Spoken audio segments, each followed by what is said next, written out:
Quem foi Melquisedeque? Melquisedeque é uma figura muito intrigante, um personagem que aparece diversas vezes na Bíblia por um breve período antes de desaparecer. Embora mencionado algumas vezes, ele continua sendo uma figura misteriosa, tanto na história de Abraão, no livro de Gênesis, quanto na história de Davi, no livro de Salmos.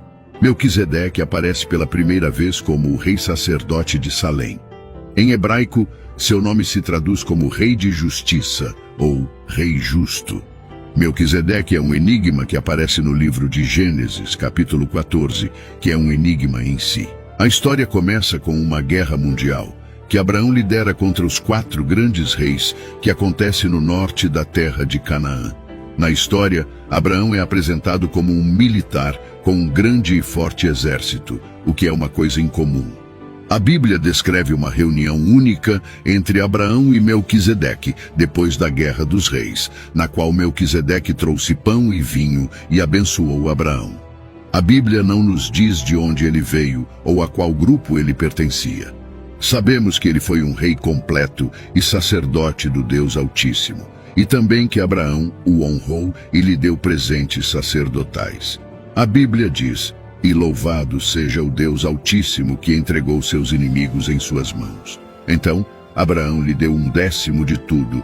Pode-se entender a partir disso que Melquisedeque era uma pessoa espiritual de estatura conhecida e respeitada naquela época.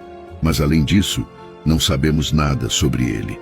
Ele continua sendo uma figura enigmática. Quem foi Melquisedeque? Melquisedeque é uma figura muito intrigante, um personagem que aparece diversas vezes na Bíblia por um breve período antes de desaparecer. Embora mencionado algumas vezes, ele continua sendo uma figura misteriosa, tanto na história de Abraão, no livro de Gênesis, quanto na história de Davi, no livro de Salmos.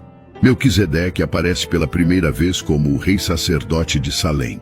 Em hebraico, seu nome se traduz como Rei de Justiça, ou Rei Justo. Melquisedeque é um enigma que aparece no livro de Gênesis, capítulo 14, que é um enigma em si. A história começa com uma guerra mundial, que Abraão lidera contra os 4 grandes reis, que acontece no norte da terra de Canaã. Na história, Abraão é apresentado como um militar com um grande e forte exército, o que é uma coisa incomum. A Bíblia descreve uma reunião única entre Abraão e Melquisedeque, depois da Guerra dos Reis, na qual Melquisedeque trouxe pão e vinho e abençoou Abraão. A Bíblia não nos diz de onde ele veio ou a qual grupo ele pertencia. Sabemos que ele foi um rei completo e sacerdote do Deus Altíssimo, e também que Abraão o honrou e lhe deu presentes sacerdotais. A Bíblia diz: "E louvado seja o Deus Altíssimo que entregou seus inimigos em suas mãos." Então, Abraão lhe deu 1/10 de tudo. Pode-se entender a partir disso que Melquisedeque era uma pessoa espiritual de estatura conhecida e respeitada naquela época. Mas além disso, não sabemos nada sobre ele. Ele continua sendo uma figura enigmática.